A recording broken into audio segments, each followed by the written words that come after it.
Did run second on that occasion to North Boy, and he's also got very good form to Longrow from the Guineas, Pete, so he's a class act, Ustinov. And speaking of Tuies, here's the bloke who buys his new mates at Tuies New. He was at the track bright and early this morning, obviously didn't have any last night. Bart Cummings. Well, Bart, what did Ustinov do this morning? I just strolled down a couple of furlongs just to keep him lively. He's all right. Nice, lovely morning. And we normally just go a couple of furlongs evens. Yeah, how's he cope with the week? Just ordinary. Just an ordinary week for him. He eats and sleeps, takes life easy. Do you think? Nice of us. Do you think you've got a good chance, Bart, of winning your 6th derby? Oh, well, it's a good chance of that, I think. He's red and the purple, and he looks the part. And preparation's been good. She came from a long way. Oh, well, gosh, he's an absolute moral after that, isn't he? He's eating, he's sleeping. Who, Bart?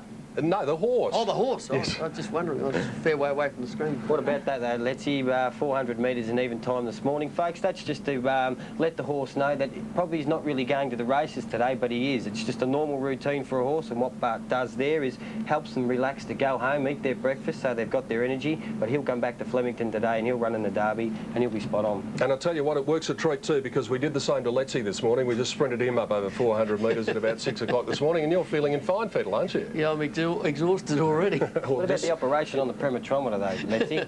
You're a gen, mate. Yeah. Oh, yes. So Letzi had the penetrometer out here yesterday, and he couldn't make heads or tails of it. But I don't think you need to worry. Here's the Norman Robinson Stakes, Amalfi. Jen, this horse, gee, he had some petrol in the tank. He did, Pete. It was quite impressive. He's quite soft on the line too. The whip goes away, and I thought it was a pretty good win. However, I just think the top two, Viscount and Ustinov, are probably going to have the measure on him. And then, of course, was Grace Song, who was scratched from the Derby as well. Look, he's the obvious third pick in the race. Yeah, there have been a couple of little chances like Grace Song and Ebony Knight, who are probably chances in the race, and it really does look as though it's a race in 3. So let's get the selections from the experts in the Amy Victoria Derby. And your trifecta, Jennifer. Oh, my Racebook order. Yeah, yes, I'm going for number 1 Viscount, only at the odds. I think Ustinov is a very, very strong chance. He's in there for second, number 3 Amalfi for third, the obvious. Simon, the same box trifecta, different order. Yeah, Ustinov just to sit off them and relax better than Viscount. He'll probably dominate the race up on the speed. Watch for Damien Oliver too to try and make this a very much a tactical race on Amalfi. My best roughie will be Tully Zeal, Pete. Yeah, I think it's got some rough hope. What about you, Letzi? I went Ustinov, Viscount and Amalfi. My best roughie, which is a real roughie too, Pete, is number 6 Saturday Fever. OK, well, I thought Thunderhawk was probably the best outsider, but as you can see, it's all numbers 1, 2 and 3 in the Amy Victoria Derby. Well, of course, you can see that we're wearing not only the Melbourne Cup badge, but the cornflowers today, and they will be worn by many of the gentlemen, some of the ladies around the course, and Mark Aston, I think, has something to do with the cornflowers at the moment, a very pleasant duty. Well, we're currently down in the mounting yard, and I've got to say, conditions absolutely magnificent. And we've got the cornflower girls with us. Now, you may be wondering, what on earth is a cornflower? The cornflower is actually the flower for Derby Day, the traditional flower, which we actually pin onto people just to, you know, brighten up the day a little bit. Now, you've been doing this for 5 years, haven't you? Currently now for 5 years, yes. Are you enjoying it? I love it. I come out here to the races, the colour, the atmosphere is just wonderful on Derby Day. It's actually my favourite day. Now, this is a beautiful hat. Thank you very much. And you're a cornflower girl as well? That's true. Is this your first year? It's actually my second year. Second year. Yeah. So still quite confident? Yes, very. And where do you travel around? We're in the mounting yard at the moment. Do you go through the members? Yes, we go through most parts, the corporate boxes, members, out in the public, everywhere. Today? Any particular area that you prefer?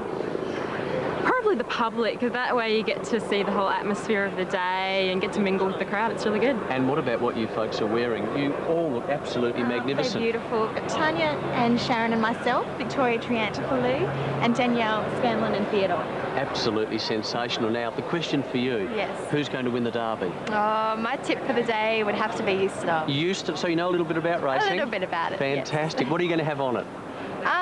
I don't know, maybe $20. $20. Not too much. Good luck. Thank you very much. Fantastic. So they are the cornflower girls, and as you can see, have a look. They look absolutely delightful. Don't they look absolutely delightful, Mark Aston? Thank you very much. Some people get all the good jobs, and I should say I've been very remiss. You look lovely today, Jen. Oh, thank you. This is an outfit by Bang, actually. Yes. Who? Get that, Letty? Bang. Who? Bang, crash, wallop. That's pretty much the description of what Jen will be doing in the Champagne Bar at about quarter to 6 tonight. Absolute show. Bang, crash, Not wallop. very nice. No, we'll have a Tooheys later on, won't we? Oh, yes, of course, a Tooheys. Yeah. Especially if we can find the winner of the Thrifty McKinnon Stakes, and when we come back to Flemington, we'll preview the middle pin of our Group 1 treble.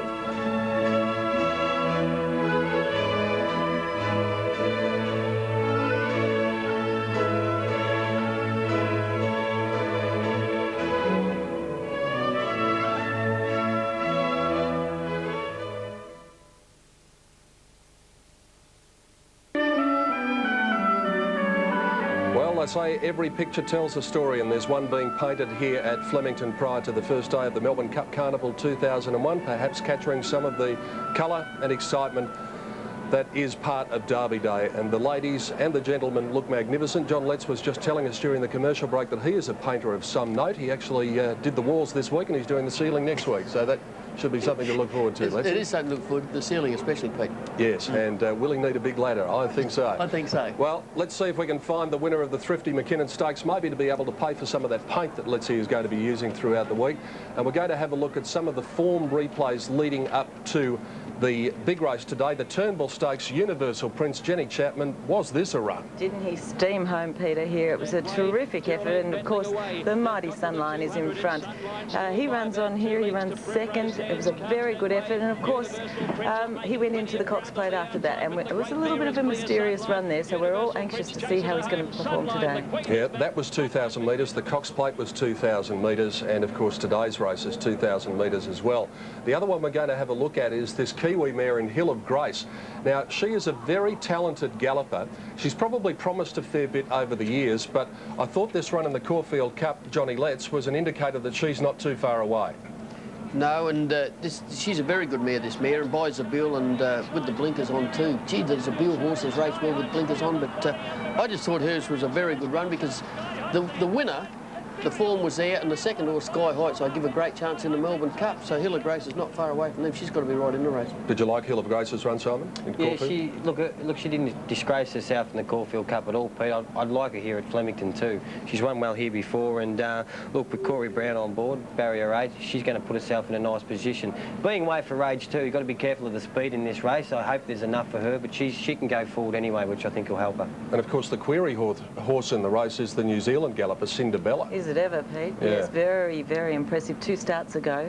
I thought it was a great run there, and interested to see what she does look like in the mounting yard, and I'm sure plenty of ability. And the race that she won too, Jen, is a quality race, the Celt Stakes. It's been won by some very good horses over there. Yep. What did you come up with? Well, I'm going to give Universal Prince another chance, number 6. I've put him on top, Pete. For second, I'm putting in Hill of Grace. I really did like her run the Caulfield Cup. And for third, Cinderbella, number 11. Just your top pick, Simon? I'm going with Universal Prince, Pete. Look, he's been trained to run 2 mile. He's had 2 hard gallops leading up to the Melbourne Cup. He ran super in the Turnbull. He ran great, I thought, Cox Plate Day at Moonee Valley. Bigger track here at Flemington, mate. We know he can let go. Watch out for him today. Let's see. Well, I'm going for a roughie in this, Pete, number 4, Omission. Gee, OK, he'll be good odds. Yes, he'll be good odds, and I did see him win. I was with standing alongside actually Cliff Brown when he raced last time out here, when he won here at the Carnival last year. Did he say good day to you? Yes, he did. He looked down and he said, "There you are." He said, "Good morning, John." And I said, "Good afternoon, Pete." Cliff, how are you? But this horse, geez, impressed me all the way through, and he's a horse I've watched. And I actually watched the race with him when Brett Preble won on him. Yeah. And he said, this is a very, very good horse. He had no luck, and at the last 100 metres he got out, as you remember, last year, and he just went zip. And I really feel that the horse is a horse in November, and I like him very much each way. I've gone for Cinderbella. One very quick point. How can Universal Prince win at 2,000 metres today when they said he wasn't wound up for 2,000 last week and is being trained for 3,200? Well, it's a good point. I just think he has to be seen to be improved before he steps into the Melbourne Cup on Tuesday, and he's got the class if he can do it. I reckon he might be getting home into about 4th or 5th place and run a terrific Melbourne Cup trial. So there are the big races today. Of course, the Salinger Stakes is later on, a Group 1 event. We've got 9 big races here on Amy Victoria Derby Day. When we come back, we'll have a look at the first event on the program coming up at 20 minutes past 11 Eastern Daylight Saving Time.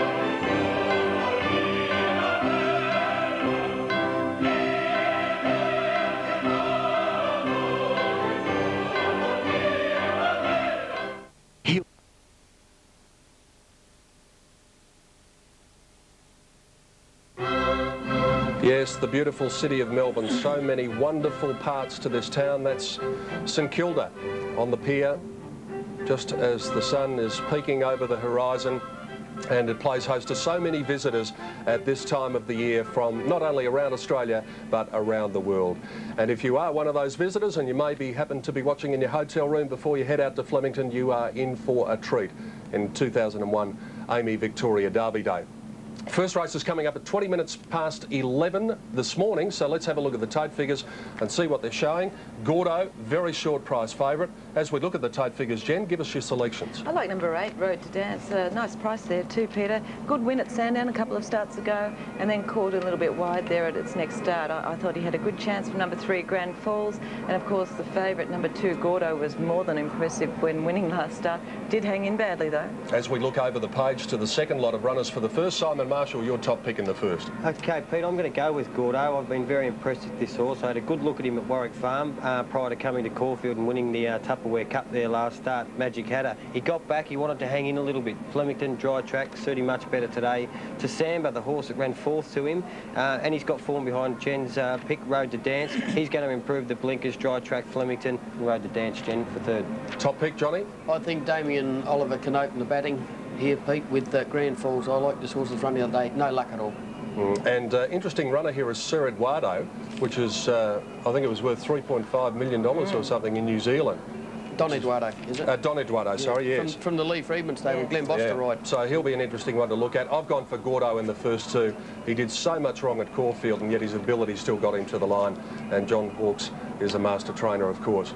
Well, we come to Flemington with 4 great days of racing in front of us, but we've already had a spectacular spring carnival so far. As I mentioned to Simon Marshall a little bit earlier, protests and controversy have been the name of the day in both the Caulfield Cup and the Cox Plate. Why don't we relive some of the moments that have made the spring carnival great?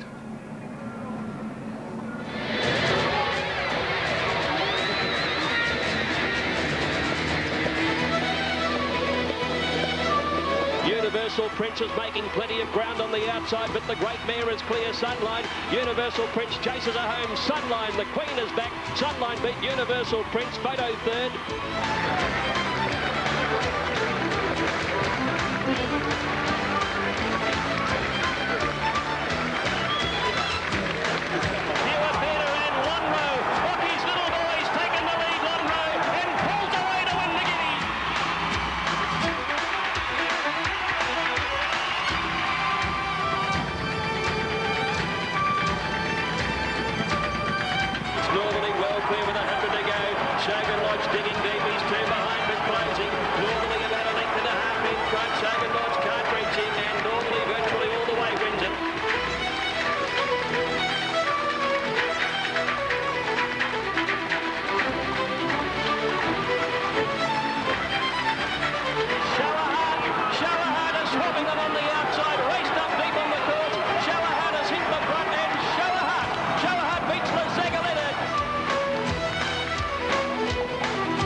Magical Miss coming down the outside and True Jewels in the centre.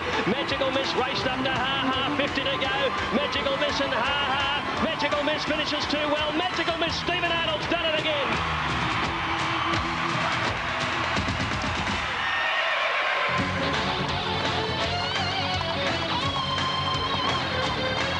Ethereal, Celestial Show and Sky Heights, 3 of them fighting out the race. Ethereal, Celestial Show, Sky Heights to hit the line. Ethereal won it by a short half head to Sky Heights and Celestial Show in a photo.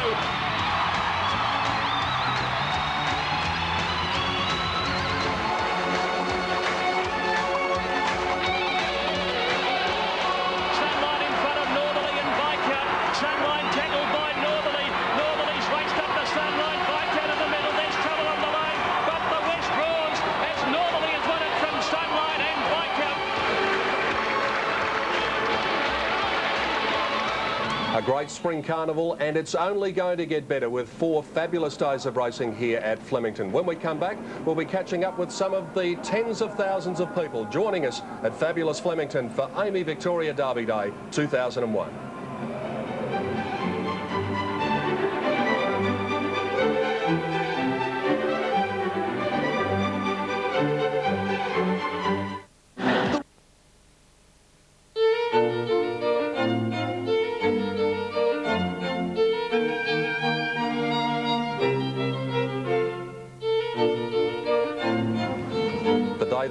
prepare for Amy Victoria Derby Day.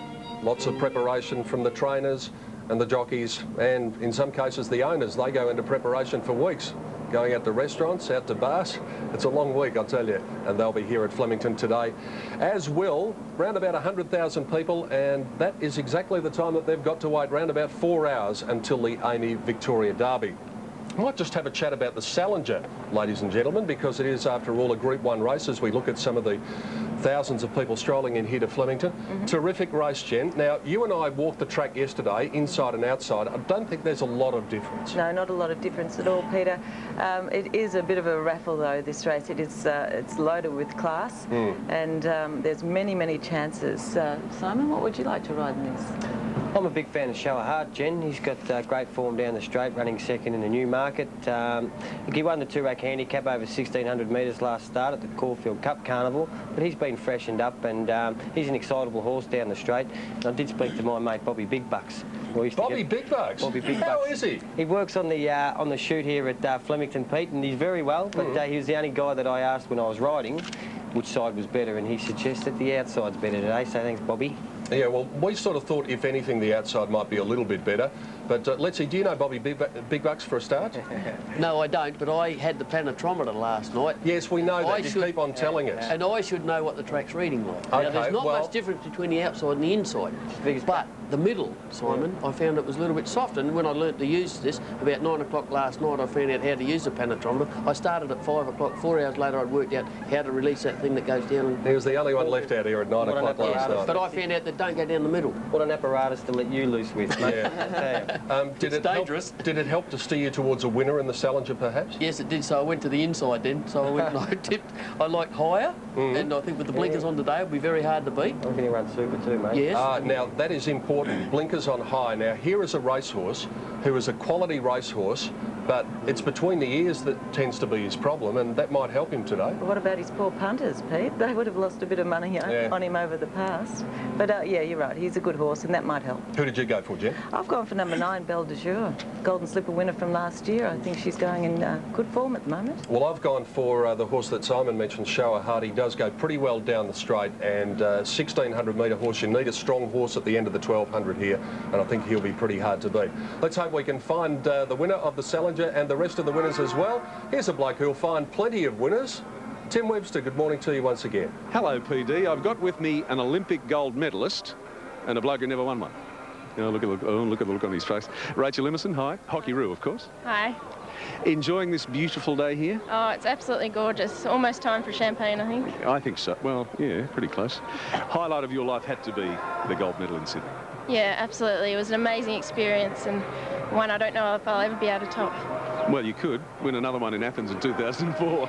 We'll see. It's a big job ahead. Yeah. Now, what are you doing training-wise and playing at this stage of the year? We're actually on a break at the moment till our National League in February next year, so having a rest and living it up at the races. Jay, it was half a joke, but it must be a bit of a disappointment in your life that you never got that Olympic gold medal, given all the other achievements. Yeah, no question about that, Tim. It is a big disappointment, but you know, I had 4 good attempts at it in 4 Olympic Games, and pretty proud of what I've achieved, but didn't get the ultimate, which is unfortunate. Mate, as a sportsman, over 300 games for your country, 14 years, it doesn't get much better than that. No, I've had a terrific time. You know, the ride's been fantastic, and you know, at my age, 33, there's an expiry date in sport, and unfortunately, I've surpassed that. So, but I'm glad, and hopefully, I can stay in hockey. You know, at the grassroots level and perhaps in a little bit of coaching later on. Mate, 33 is great. I mean, it's a very tough, fast, physical game, so you've done well. Yeah, no problems. I'm still in reasonable condition and still at my playing weight, although the body fat's increased a little. And still playing in the National League? Yeah, well, yeah, I didn't play last year, but I may resume this year. I've had a bit of a rest, and I've got a bit of a taste for it again. And we won the premiership in the local competition in Melbourne this year at Essendon, so I've got a bit of a taste for that, and I love success. So, mate, thanks for joining us. Jay Stacey, Rachel Emerson, thank you. Thank you. I was only kidding, Pete. This fella was one of the best, no doubt about that. He certainly was, and he will be around the place today. If I know Jay Stacey, he'll be visiting all over Flemington and enjoying himself, as will the thousands of other people out here. We're going to head to a break. The first is getting closer. It's only 15 minutes away. Let's hope the judge doesn't have to call for a photo or a painting to decide the winner of the first. We'll be back to take a look at that when we come back to Flemington.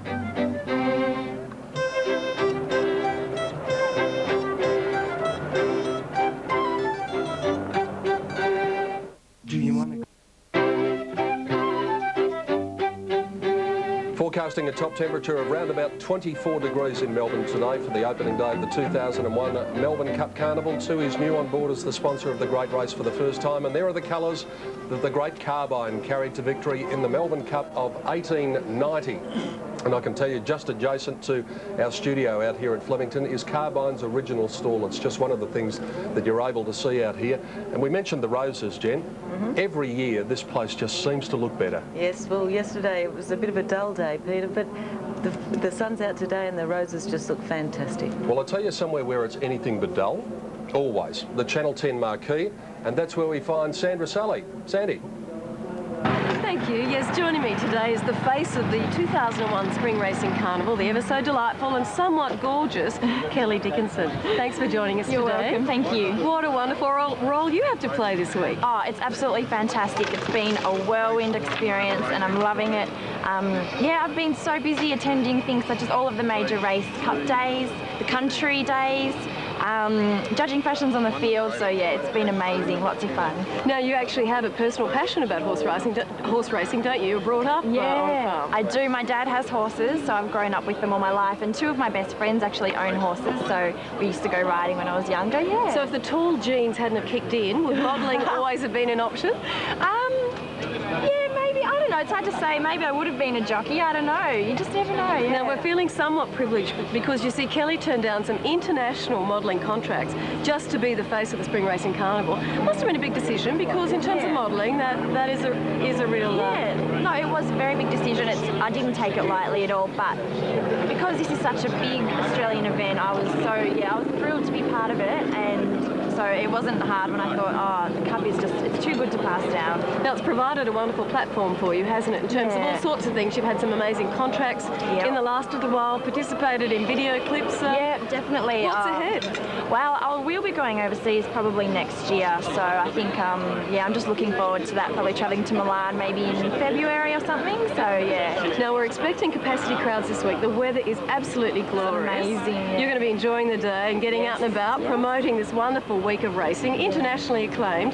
Tell me, fashion stakes though, you look pretty sensational, and fashion is just as important as racing this week. So tell us a little bit about your outfit. Okay, my outfit is by Jenny Ho, and my hat is by Philip Rhodes. Okay, well, you look stunning. Congratulations on your role and your appointment as the ambassador.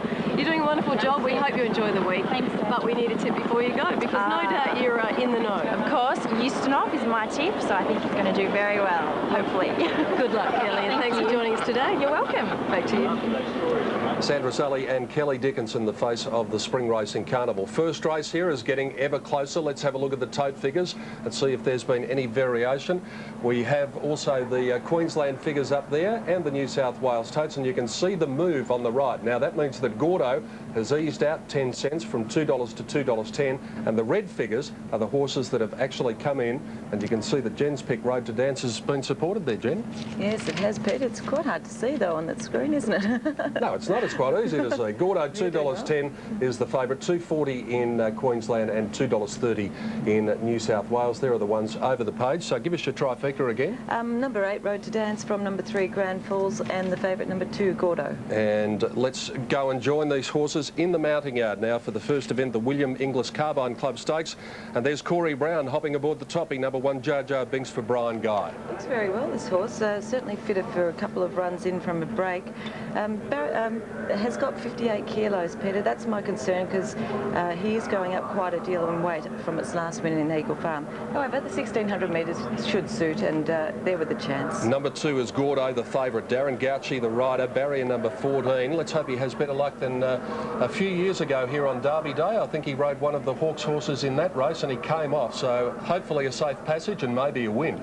Yes, well, the horse has definitely got the ability. We saw that last time. He just needs to learn a little bit more, and if he behaves today, he's a strong chance. There's Grand Falls, number 3, out of the Lee Freedman yard. Damien Oliver, the rider. Back on the dry track here, Peter. I think that will really suit Grand Falls. The form before that was very, very good, so he's there with a chance as well. He just dipped when he came out of the barrier last start, didn't he? He did, yes. He was a bit slow out there. Now, what about Tasamba, number 5? This horse is trained by Russell Cameron, ridden by Stephen Arnold, has drawn gate number 1, and that's always some sort of advantage at the 1600 metres. Well, 2 starts back, Peter, he did improve improve with the blinkers on. He was close up and he fought on very well there. And at Caulfield, he was just off midfield and he kept going okay. I'd give him a place chance. Lee Freedman's got multiple runners in the first, and number 6, All Courage, is another one of his. Jimmy Cassidy is the rider, gate number 2. This horse has had 4 runs on the dry track and won 3 of those, Peter, so it definitely comes into this race as an each-way chance. Nicely weighted, well drawn, Jim Cassidy on board.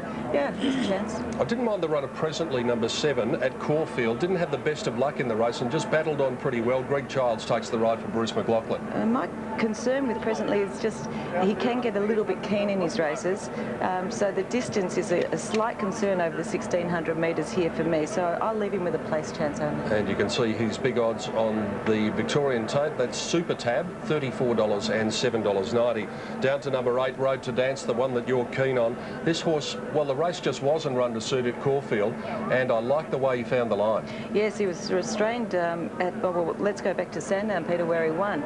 He was restrained there, and he went to the line very, very well, and the Caulfield run was good. He was 3 wide and even wider on the turn, so a good effort, and he kept going well. I thought he was a good chance. I'd see those colours later on too. They're the colours of Universal Prince. Bede Murray, the trainer, Brett Preble, the rider. There's the horse that we spoke about, number 12, Don Eduardo, which cost an absolute mozza over in New Zealand, and he's going to make a nice horse, but at the moment probably a bit too new. He's only had the 2 starts, Peter. He was off midfield last start in a slowly run race. He did make a little bit of ground towards the end there at Caulfield, and I would expect him to be running on at the end of this race, but I'd prefer to see him later on over about 2,000. We've got your selections, Jem. We'll bring Simon Marshall and John Letts in here, who've been casting their eyes over the horses in the mounting yard. And it's amazing, gentlemen, at this time of the year, they all look spectacular, don't they?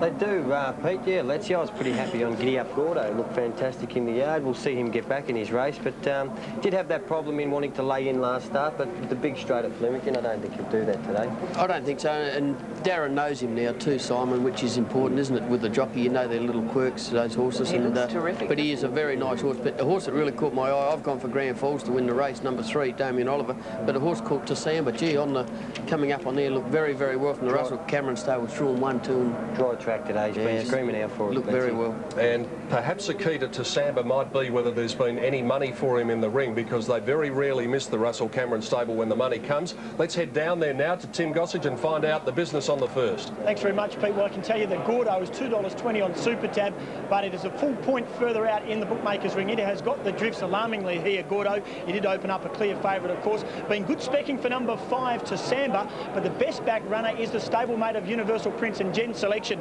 in Road to Dance. At the moment, $6.30 on the Super Tab, but it's much shorter here in the ring. Road to Dance, the best backed. Gordo's got the blows, Pete.